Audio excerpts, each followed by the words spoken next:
And the lady in the other room has Egyptian candy. She just brought it. So you might want to bring her over here too. Okay. Okay. Enjoy your discussion. She was about to take her business down. I did too. Well, I went to the place that is on the map instead of the room number, which was somewhere in the middle of the. Did we? All right. We're broadcasting, but he hasn't joined us yet. Oh. Yeah. Okay. We are live. And so if we add. Well, then I think what we need to do is to go around the table and get some of the.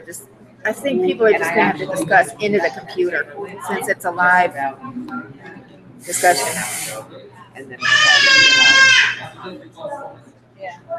All right, our invitation is posted, but right now we are streaming us. Okay. Hi.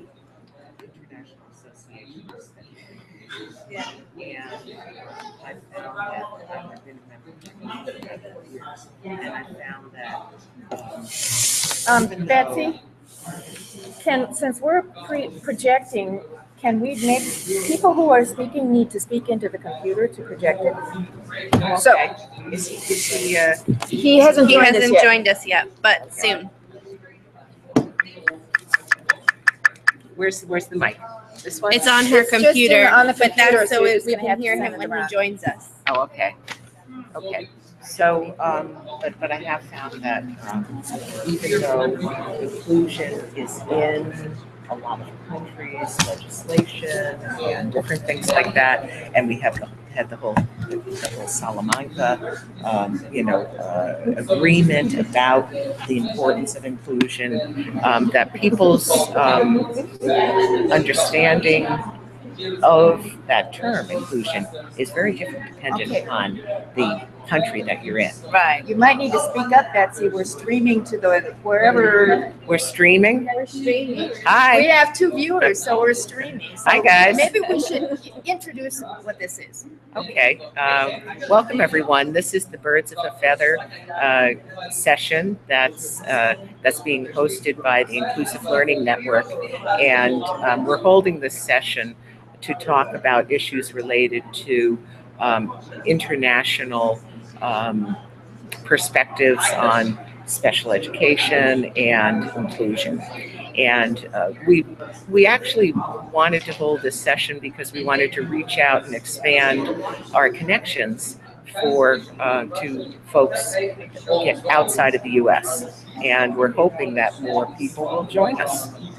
And would you like to introduce yourself? Yes, I'm Sabina Claster. I'm a special education teacher in Atlanta. I'm in a virtual school, so all of our learning is online, and I co-teach math in 9th and 10th grade. And I'm originally from Germany. That's what drew me to this discussion, because I'm kind of interested to see how I can get involved with advocating for it and all. So kind of wanted to know what it's like in other countries, because I think America is the tops when it comes to special education.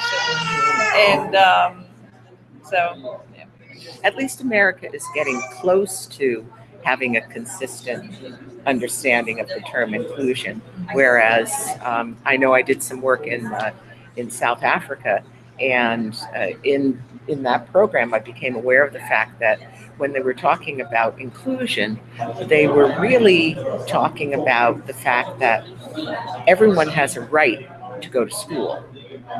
Just anyone, so to have positive inclusion is the fact that every child is in school, not presence. Right. Yeah. And it didn't talk about the issues related to disability or students with different needs or anything like that. Access to curriculum. So that was an insight that I got from that there really is a great variation in how inclusion and also the special education services are looked at around the world.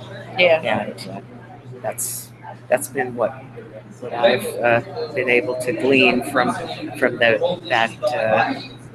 group. Yeah. And would you like to? Would Okay. other folks I'll like to? redo my Japanese thing. Hi, I'm Cindy Anderson, and I'm representing a committee member who is from Japan. He is at the Women's College and Women's University in Tokyo. He has been extensively involved in developing technology for individuals with disabilities. And while he couldn't be here, he gave us a handout that you'll find on the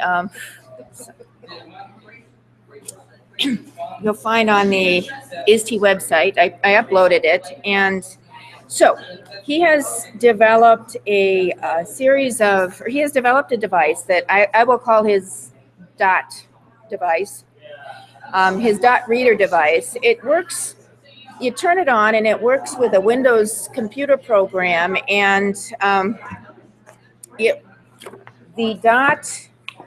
Now this one doesn't seem to have very easily readable dot things. It looks like this. The page in his textbook looks like this, and so you would run the pen over the dot thing, and it would read what was there. So you can see that that's a pencil. So this would read pencil in Japanese. This is used to work with kids with disabilities, very significant disabilities. It's also used to work with children who are learning a different language, and it's used to work with gifted and talented students. So if you would like more information on it, you can download his handout from the ISTE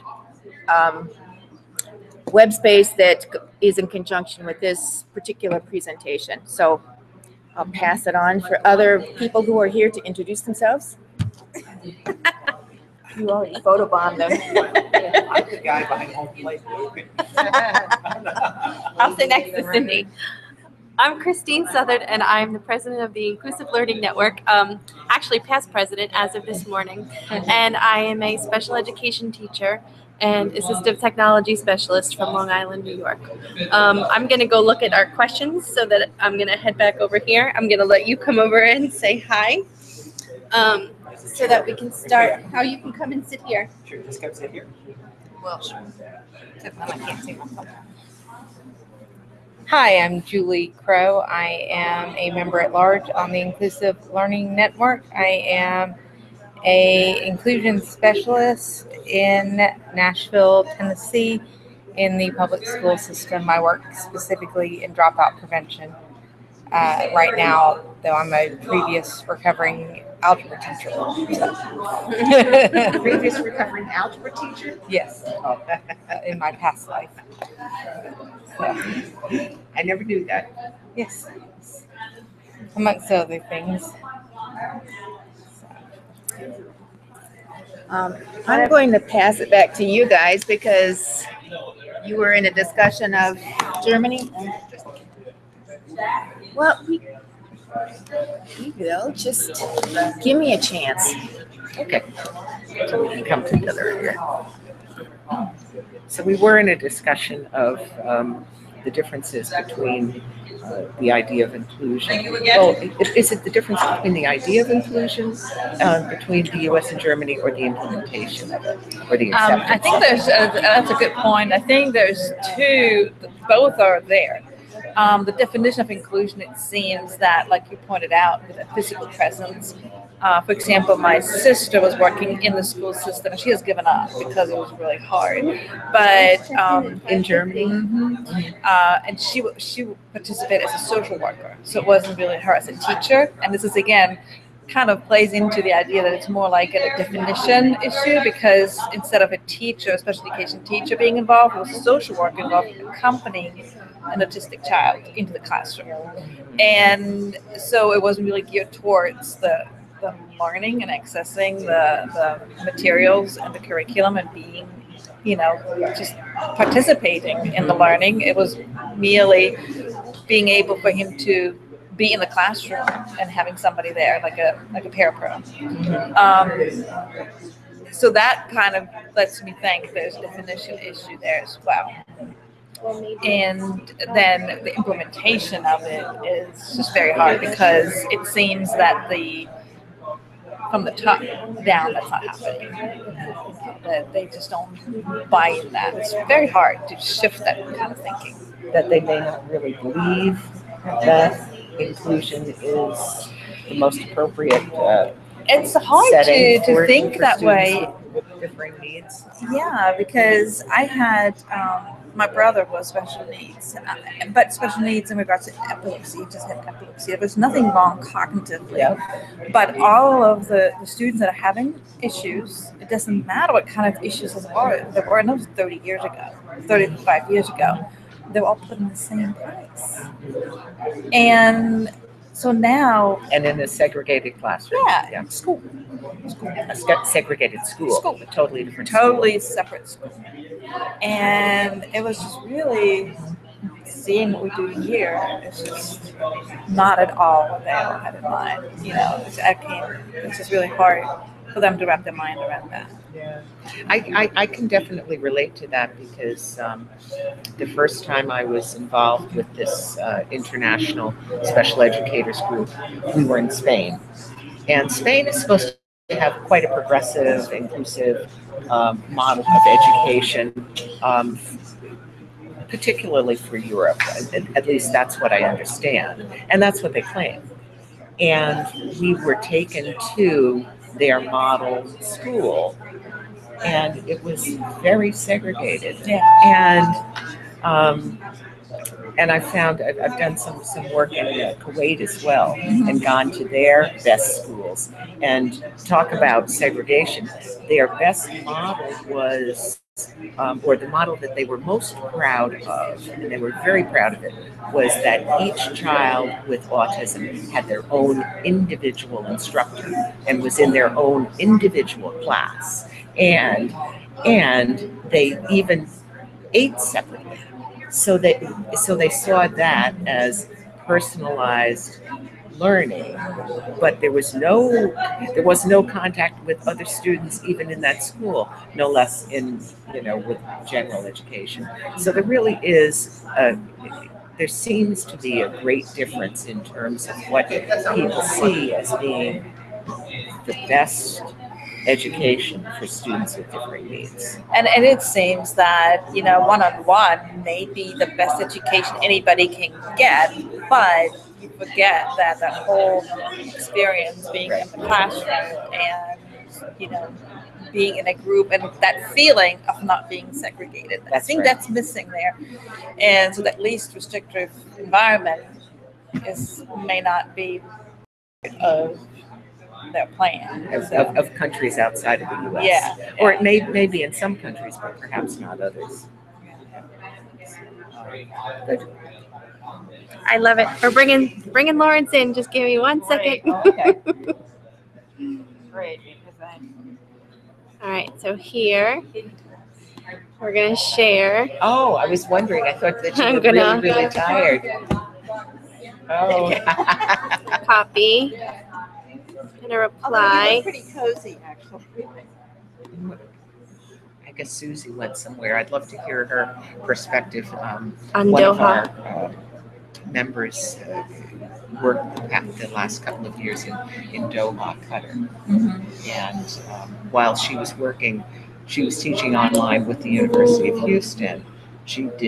Her son was going to school, and he has some special needs. So It's coming, I'd love to- Lawrence. I'd love I'm to hear what emailing her you. perspective is. I wish I could talk to that's more.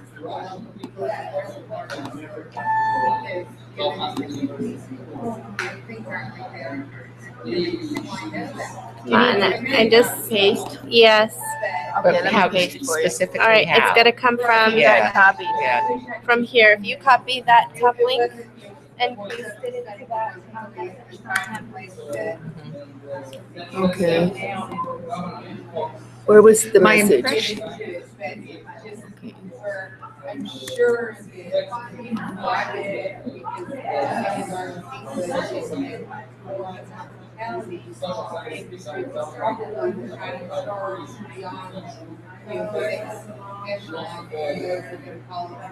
And then, all right. So show his new message. I suspect that they're people with severe disabilities probably are just paralyzed from. Well, and that's our term for it, but it from their perspective, they see it as being the most appropriate and best supports for individuals. So I don't know.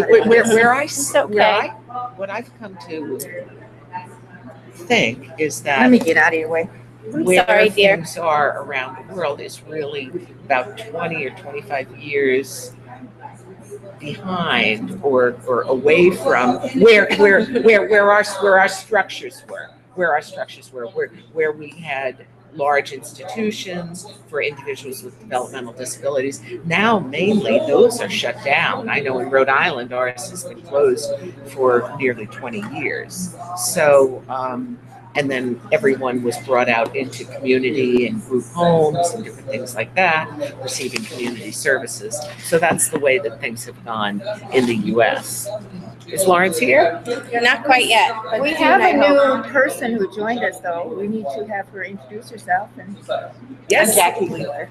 from, I'm Cindy Anderson. Hi, Cindy. Nice to meet you. Here, and you're introducing okay. yourself to the two people that are Hi. watching us too. I'm Jackie Wheeler, and I'm from California, and I actually consult within the disability technology field, generally for companies in sales and marketing. Mm-hmm. And have you done work overseas, Jackie?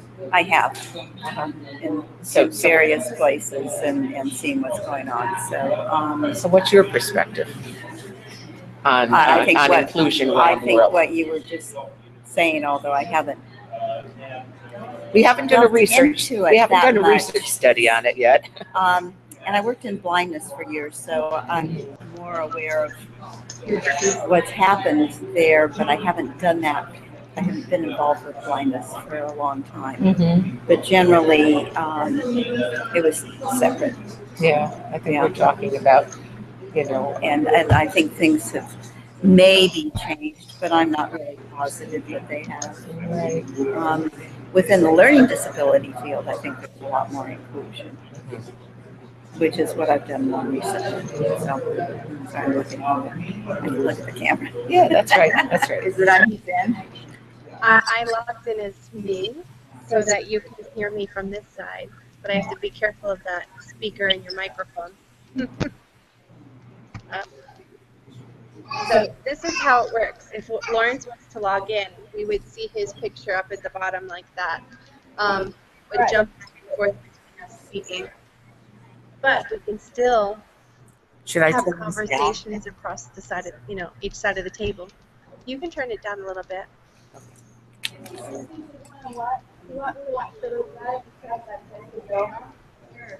Okay. So we're representing Doha, Qatar. So here. Okay. Hello, I'm Susie Gronsa, and for the past 2 years, I've been living in Doha, Qatar, and my son Zane is here. He was born there. And my other son, who is 7, has been in the SEC International School there in Qatar, Spanish school, International Baccalaureate School. And but we've seen firsthand how it's like to be educated in the private school sector in Qatar.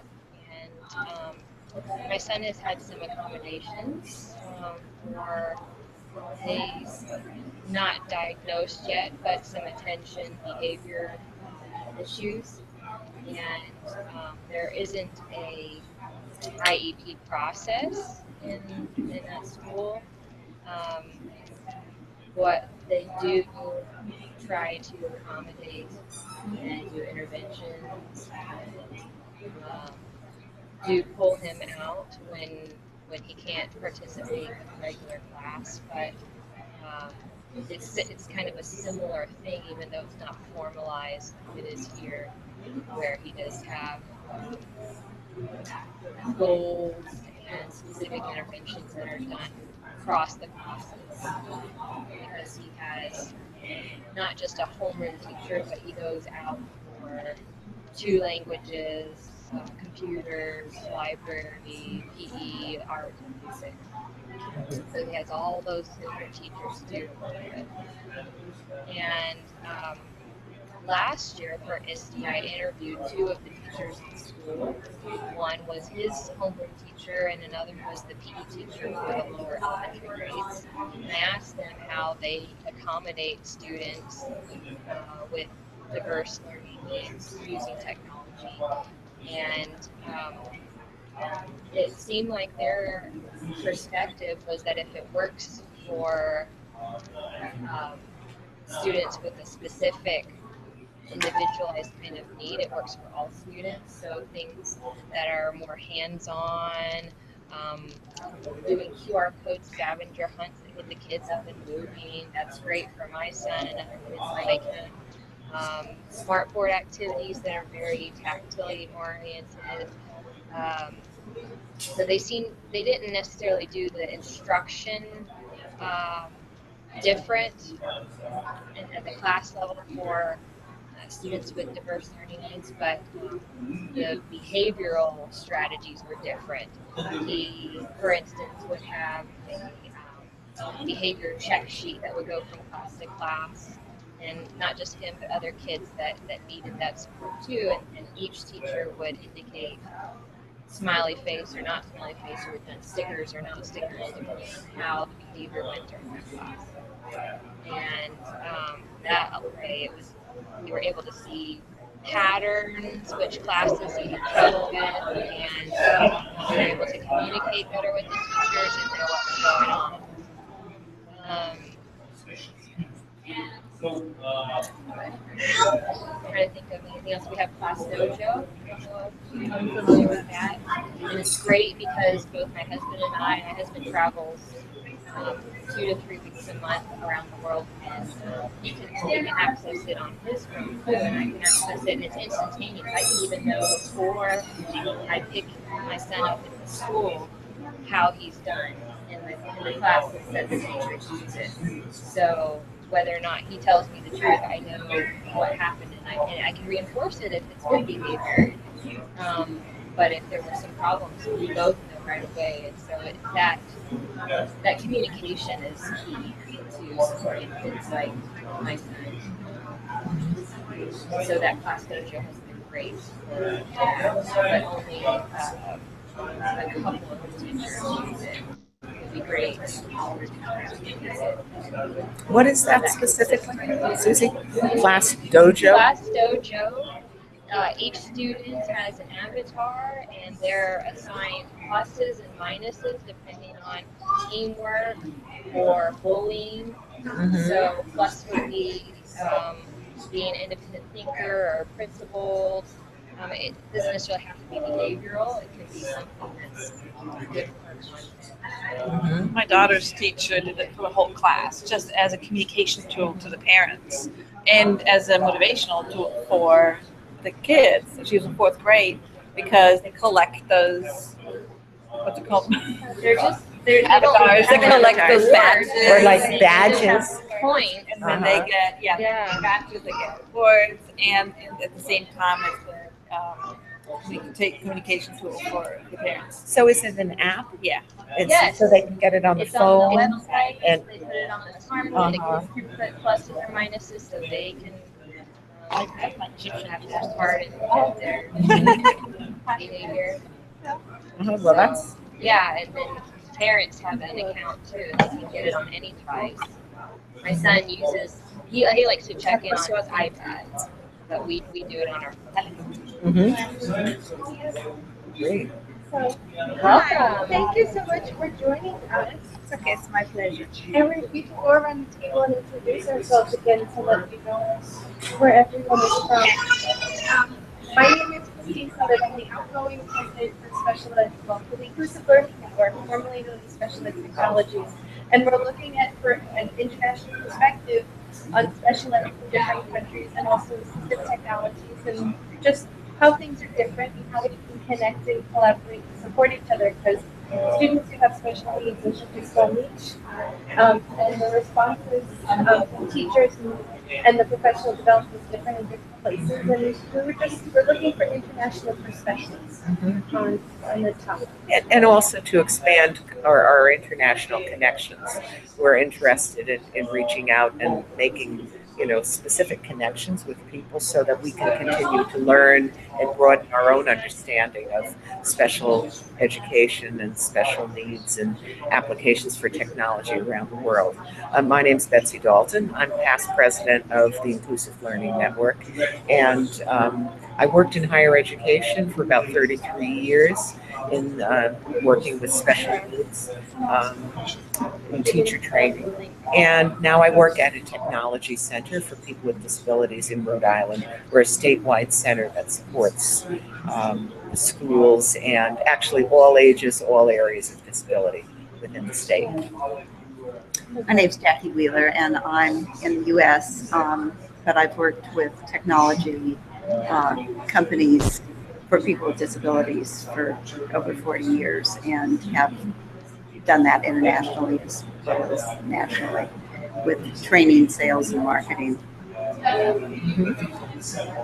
I'm Sabina Claster. I'm a special education teacher in high school, and I also have a son with special needs, and who's was the educational system here in America. He just graduated in May with honors. Yay, congratulations. And I have a brother. I grew up in Germany, and he grew up in Germany, and he was also special needs. Quite different experience there.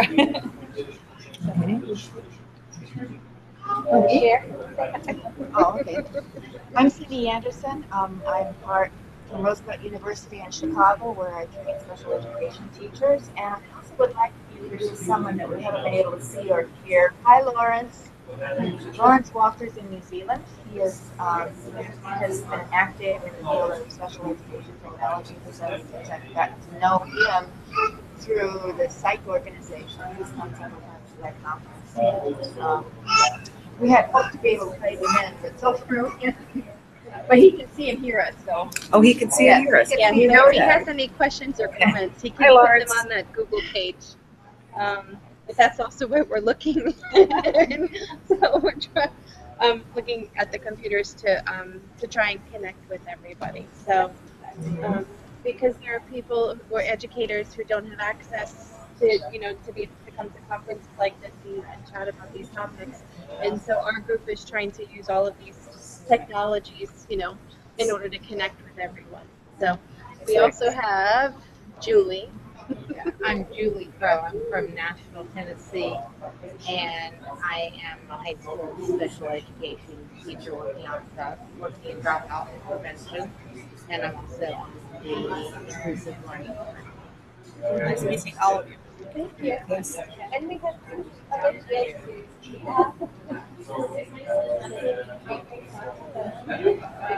We're from the US. In the US, we call it guitar. Okay. Yeah. Okay. And from Spain.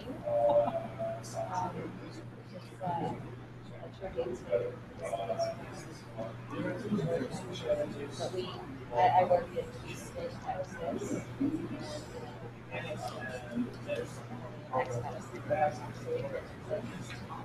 I did travel quite a bit from there.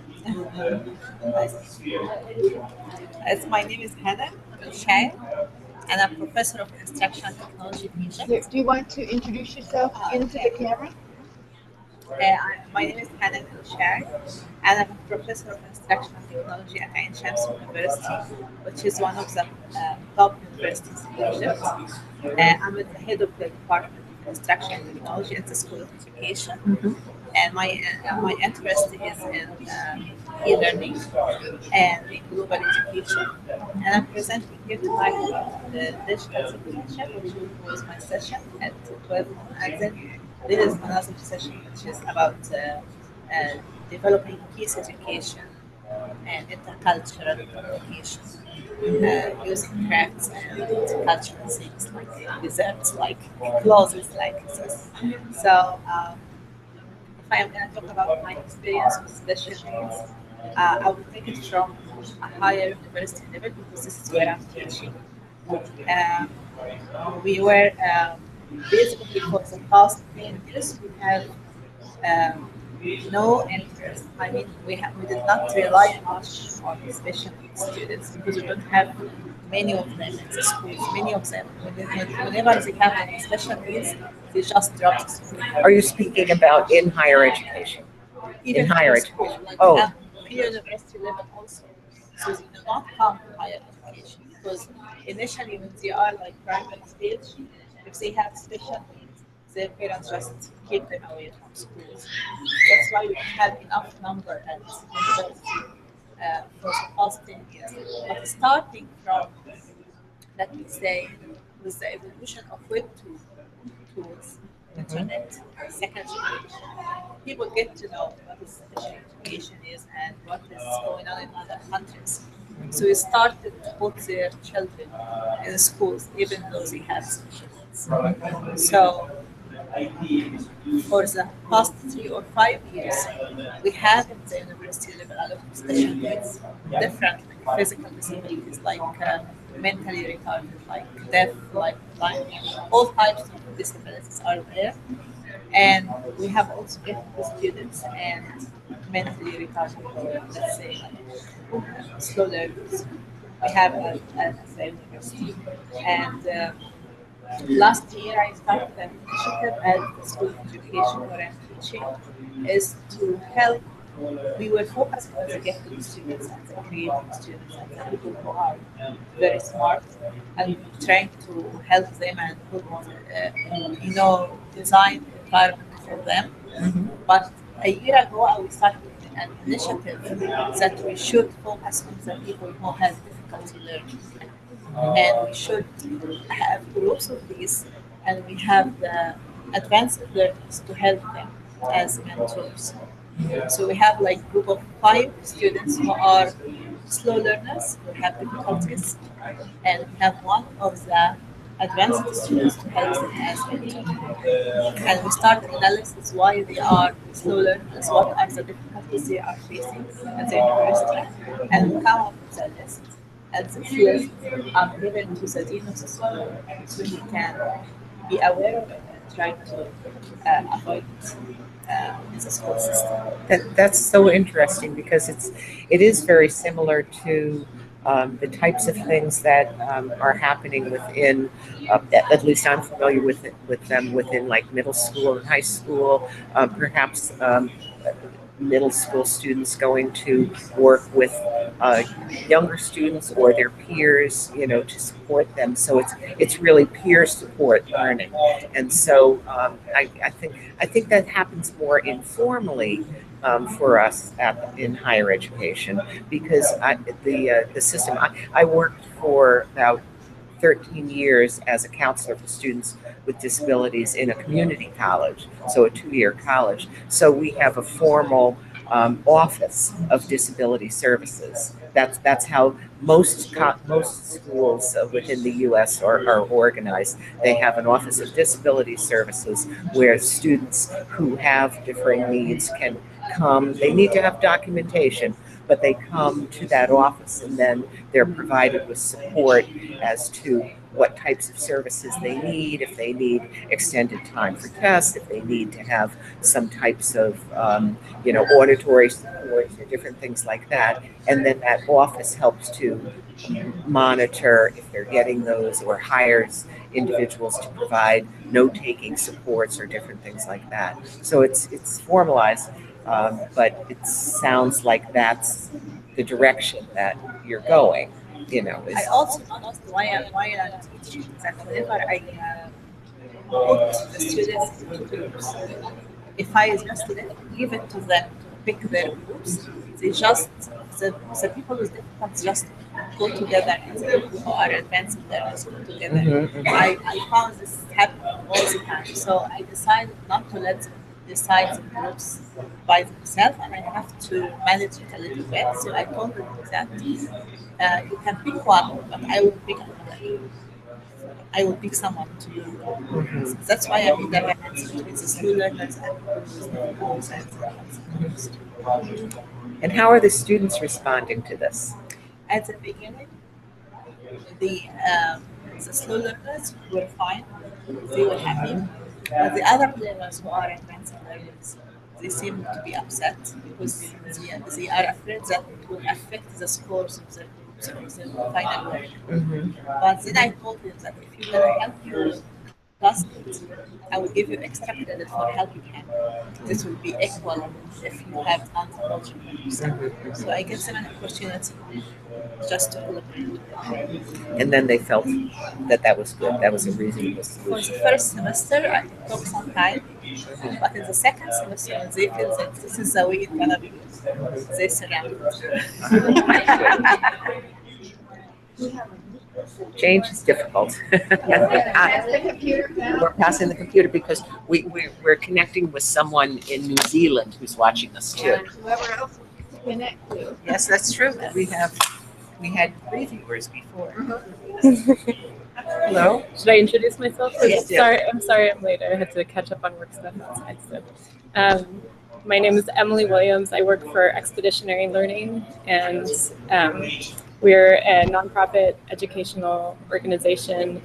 We have a 20-year history of developing our own sort of pedagogical model, and it's kind of I've been describing it as the love child between Outward Bound and the Harvard School of Education, which is actually our roots.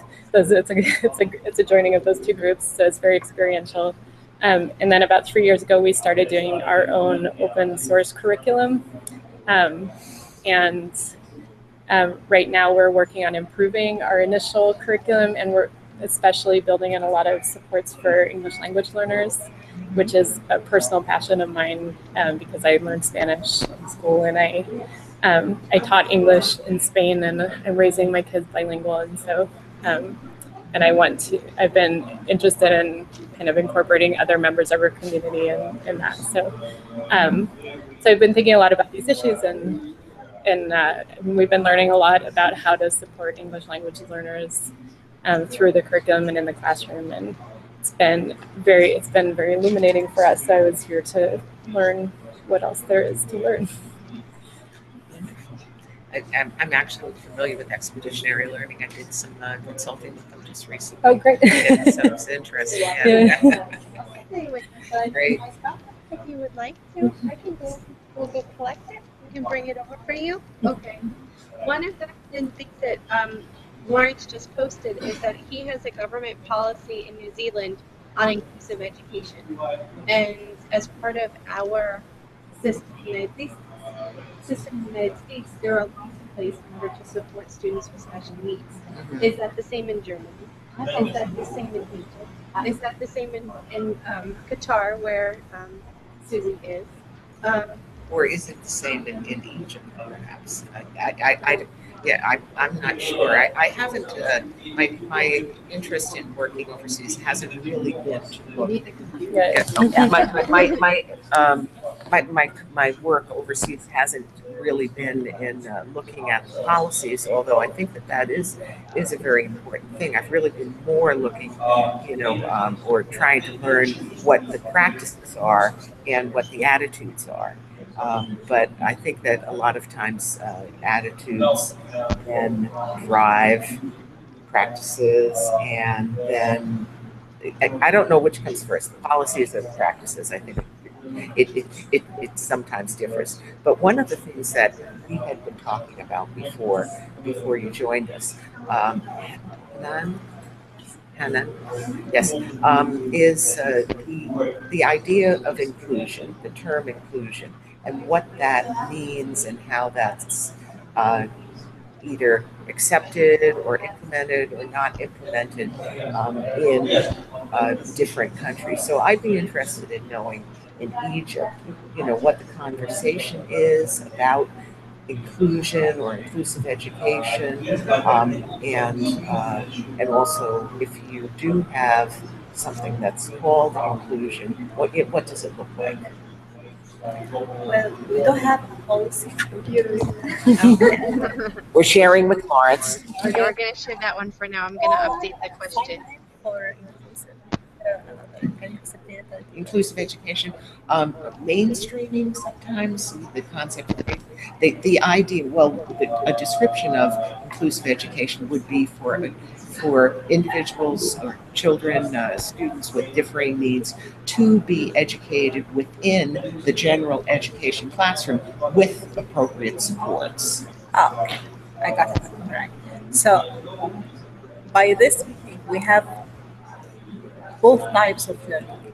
We have schools that allow all types of people, even though they have disabilities or special needs, to be within the class. This is a governmental one. And we have private sector who establish schools especially for special needs students. Mhm. But this is so expensive, and not all of the people can have their children in. So they have to go to governmental school where it is a mix between normal, gifted, and special needs. Mhm. So this is the only solution they have. Do they have then support for those students? No, That are, they have to go within the discipline. It's just so it's for not really normal inclusive, it's students. just No. non-existent. It's just that Right. they're able to go to the class, but nothing special happens. Nothing special. See, that's very interesting that they do provide the private schools for the support, but at the same time, then they're segregated. So, you know, in Germany, they had been segregated for the longest time, but they were both government schools, not private schools. But inclusion really is to have students, all students have access to the general education curriculum, and but with support if they have those needs. Everyone is different, everybody has different needs, and those needs are met with appropriate accommodations and support. And I think we can see that in Germany they most likely don't have that policy or like an IEP system like we have here, because they don't see it as an educational support. It's more like a physical presence of being there, and maybe have somebody there to just support them in that way, that they can't be there without, like in my example, it was without harming other students. So the I gave an example earlier of my sister. She was assigned to a student with autism who previously had not been allowed in the general education classroom because he had violent outbursts at times. Well, the solution was to, you know, have a parapro accompany him, but it was just for keeping everybody safe. It wasn't for the purpose of him being able to learn in that environment.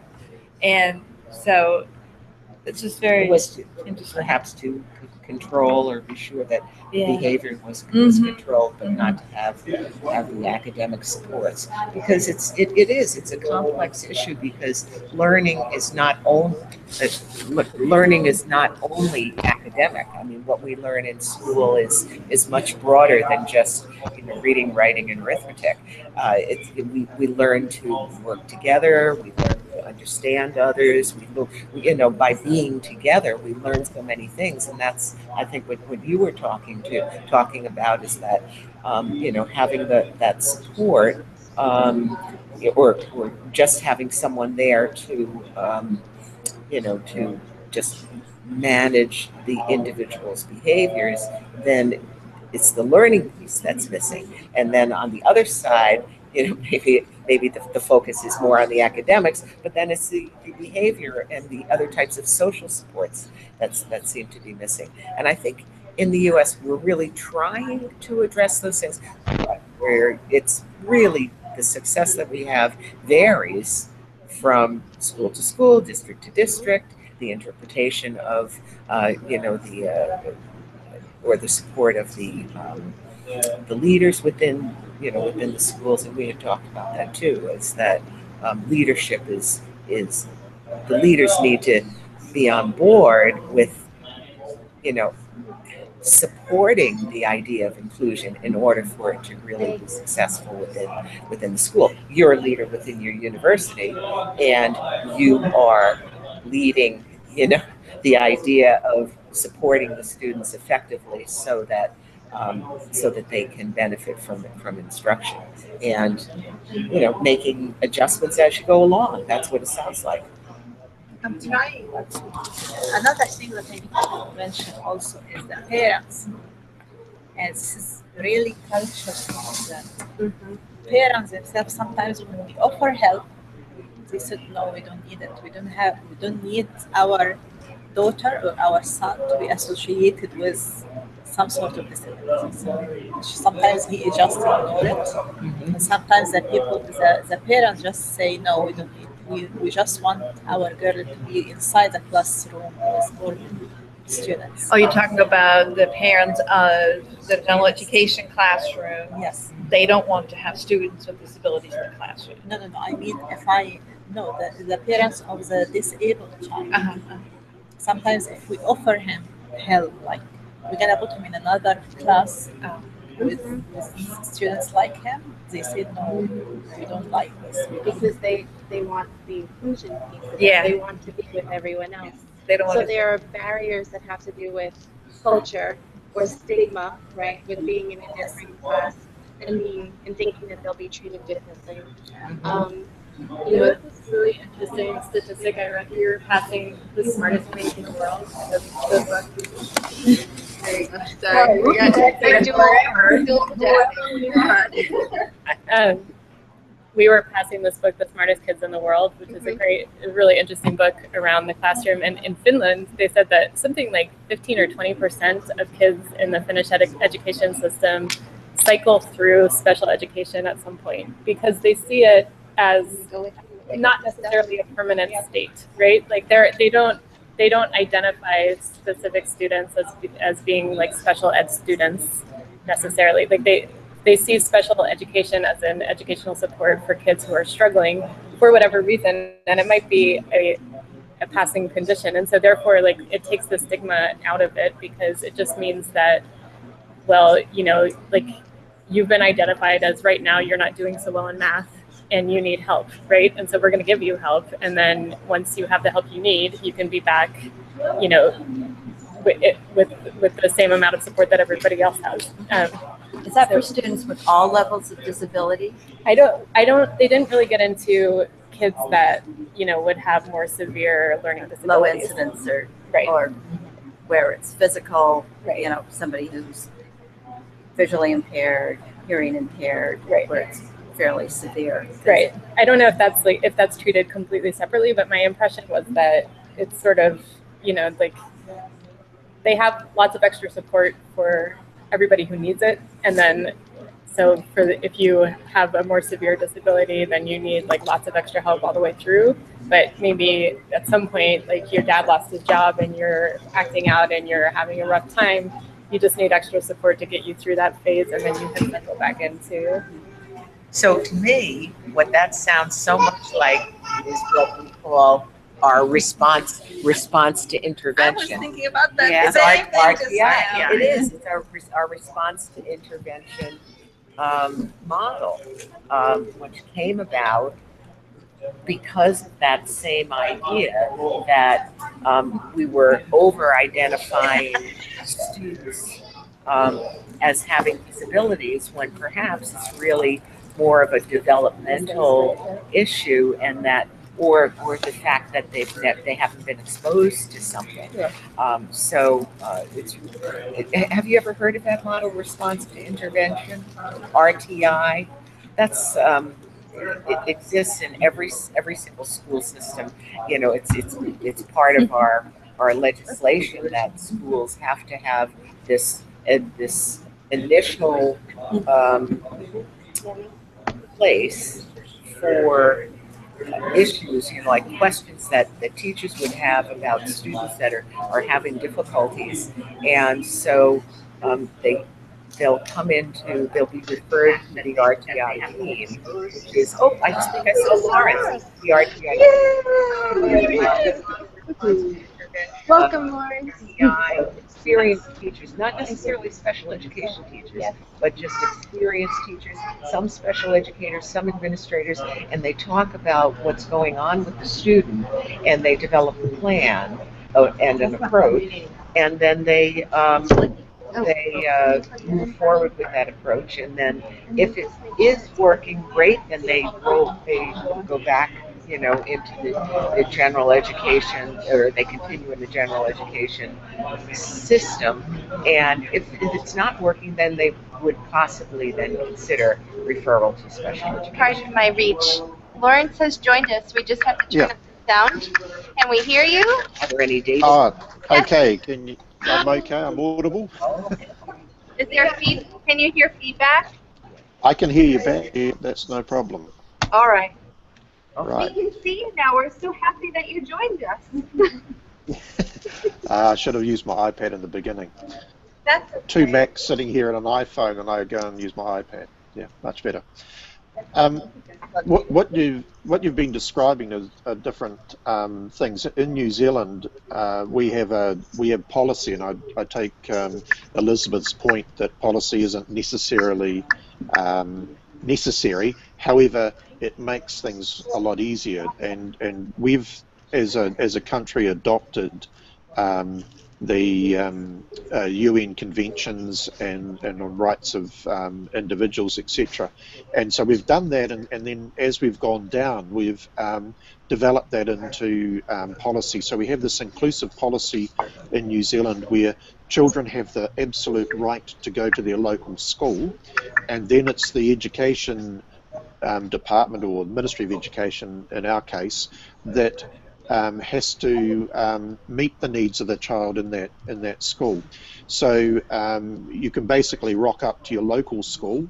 Our schools are varying in size from 20 or 30 children through to 600 or 700 children. So as a parent, you have the right to take your child to the local school, where the child will be included in the age group in the classroom, and then there's extra support available. Now, schools have some funding. As you know, we've got a funding system. Ours is a state-funded education system, free, but you know, pay out of their pocket, raise money, and all those sorts of things.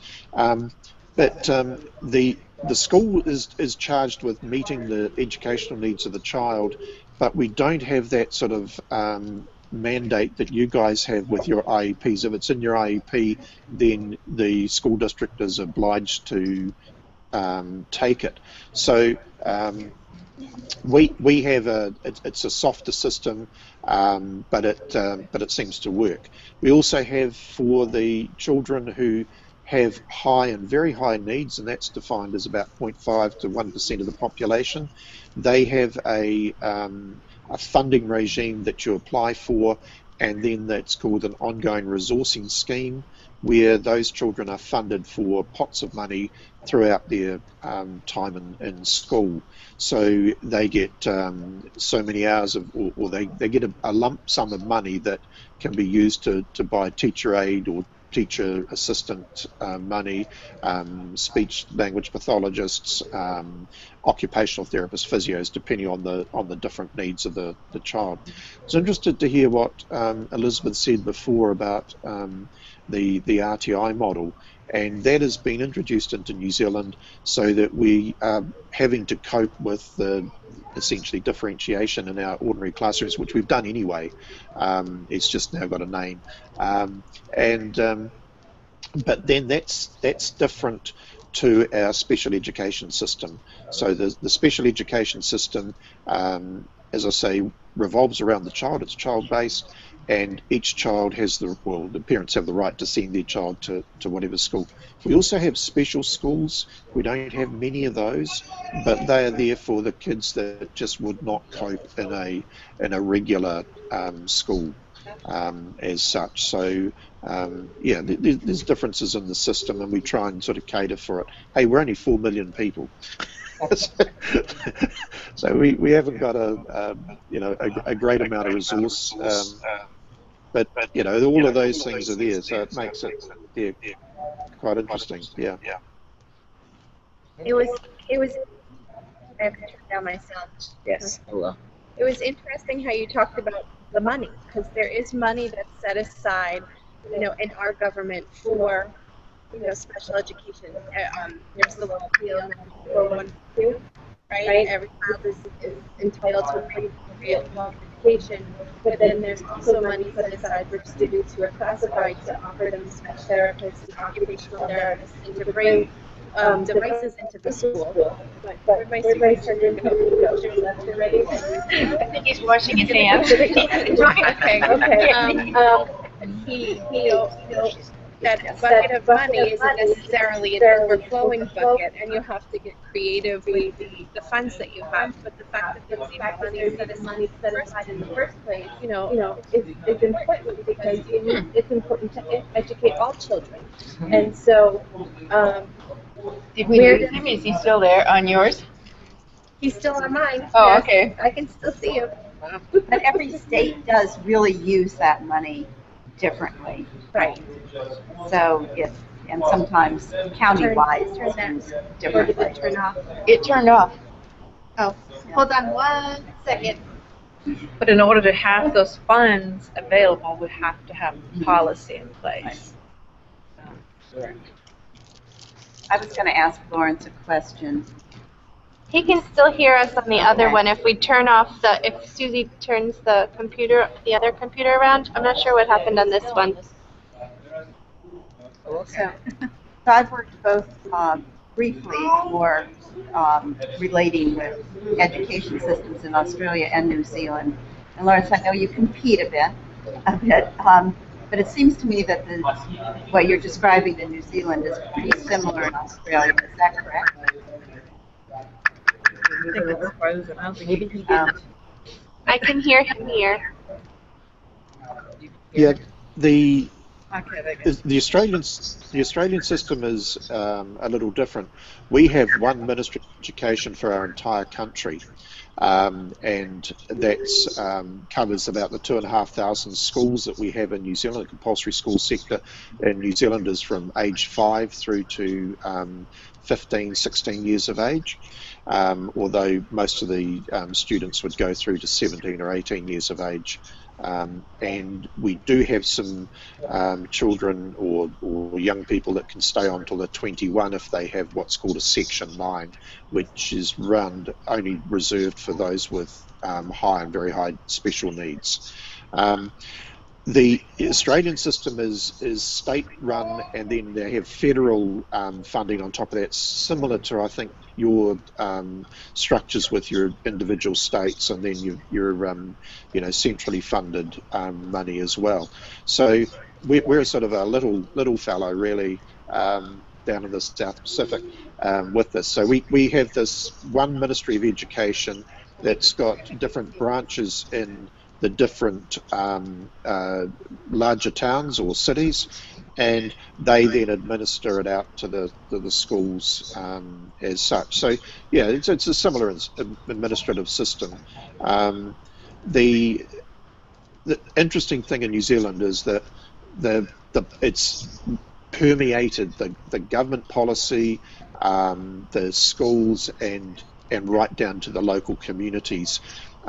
We also have some very special relationships because we have Māori as our indigenous people or first people in New Zealand, and we have a bicultural nation where Māori are protected through a treaty that was between the English in those days, back in the 1840s, and the Māori chiefs at the time. So we've got this cultural heritage as well that we try and work through, and that certainly is around inclusion as well, but in a cultural sense. We have a weird request. We're going to turn you around so you could be in our picture with us for our Inclusive Learning Network, because you finally made it on. But you have to make some noise so that your picture pops up. Okay, And then yeah, you have I to can. smile. Yeah, I have to smile. Yeah, yeah, that's good. Yeah, awesome. Yeah, well, picture's still up, I think. Yeah, good. Very Yeah. nice. Okay. Lawrence. We're watching for the flash, are we? Yeah, that's cool. It keeps flickering. I'm getting everything flickers on. Okay, we get it. We're flicker out a Hi, little Kevin. bit. Let's see. We have Yeah. us. I'm so able that you were able to join us. It was a mission. I know. It's all right. It's all right. Thank you, though. Yeah. Pays off. That's the And way it's it is. early in the morning. Is it? What time is it where you are? Oh, My girls say some Egyptian I- desserts. Yeah, yeah. Yeah. Yes, absolutely. The Egyptian desserts were delicious. Yes, yes. It's 7:45. Oh my. 10 hours. I love Quarter it. to 8 in the morning. Yes. Well, our time together, right, is 6. It's 6:45. It's coming to a close. So, Christine can let something from here.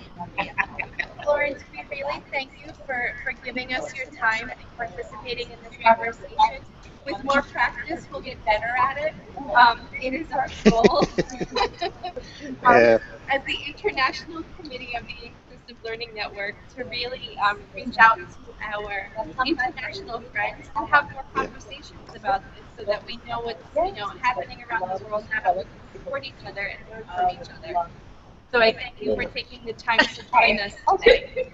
Lawrence, thanks a lot, and I'll get in touch with you for future meetings, okay? Yeah. I think it would be good. It would be quite interesting to drop into different countries and have a bit of a presentation from their countries about their system with a few diagrams and stuff, which would make it a lot easier to sort of hang the whole thing Since up. it was our first time, it was our best Yeah, attempt, so we were able to adapt. You've done well. But So you can still stay with us because we have some international gifts. Unfortunately, you have to just look at them. We can put them virtually on your head. well, it covers my bald spot. We're going to go whatever comes out of this. I think so. Yeah. So congratulations. That's Brunei. Yeah. Thank you very much. I've actually just got to disappear because I've got examiners meeting at the end of our semester. So, yeah, That but is lovely. a shirt from the Learning Network. An event that happened yesterday. And then we have. This comes from India, from Mumbai, and made by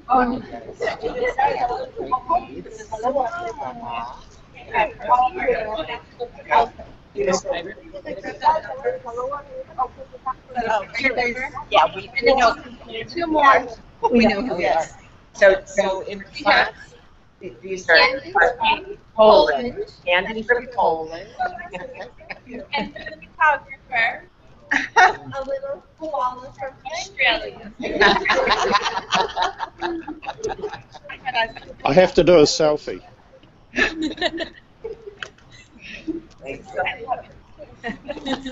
Wonderful. Thank you so much. Thank you. The IASC organization. Yes. Thank you. Thank you. Very interested in it. All right. Did I give you my card? If you write to them, more than happy to send you. You can We're the Google them, Inclusive just Learning Network, IASC. and we Yes, used to and be you'll known find as the that Special Ed International Technologies Group, Association and we of changed our Special name, and we're Education. still focused on But, special ed technologies. you know, And right sometimes to when me, we I talk about actually the have just taken on the role of co-editor for their but we're journal. looking to branch out So they have a journal. internationally to It's support a other print colleges journal, because but special we, ed anywhere like, is always the put smallest PDF online, niche and we're ever. working to move So it to be more of a we've been able to grow online in interactive little journal. leaps We'd love and to bounds, not huge open leaps and bounds. access But journal. make connections with other special educators around the world. Always looking for We've had members of our artists board teach who might in other be countries interested and in give us that. feedback and love feedback. So, Just for us with to, my card, we you can just want to send make those connections. We still have special ed technologies part, and a lot of the things that we do focus on that. But we want to be able to support people internationally. Yeah. They have a biannual conference every 2 years, and I've been to Alicante, Spain, That was one of her goals. Namibia, and Vancouver, Canada, and Poland, Wrocław, Poland. We just came back. We arrived back from that conference in Poland on Friday and drove here. I think it was a way to try to get the happiness for you know, in Egypt. What? I'd love to. I'd love to. I'm actually Like when they're bye. Wait.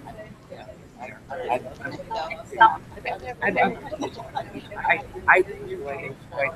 I'm in Boston for 2 weeks with the Ministry of Education through the American Association of Research to help focus on developing standards for their yeah, it's very basically we learned so much. Start out like there you go. What do you say? I think we did great. I think it went great. Yeah. my nerve finally settled down once I have a nephew who's in New Zealand right now. Yeah. Well, I have always wanted to go to Australia. Australia. That's great. And then We're going to say goodbye and good night. We think they were going to buy something that really take you. Oh, well, we're going to come. So now I think we're going to bring it. Oh, it would be great. Oh, that's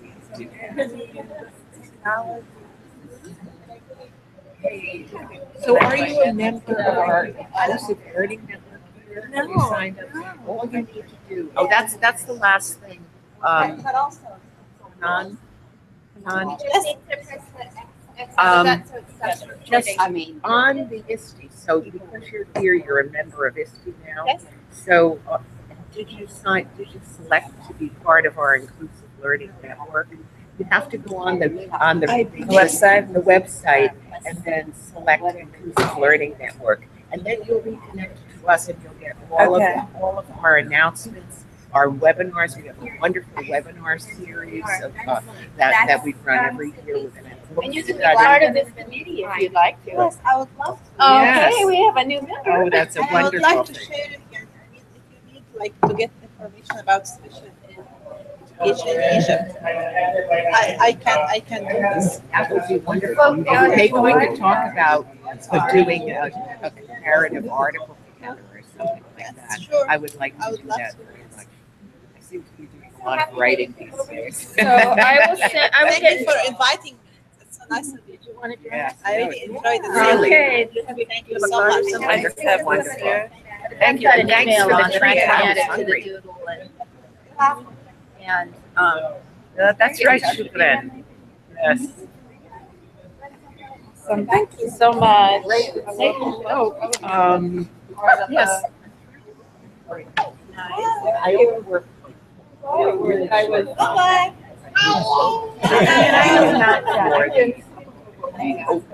beyond me, and so it. I would-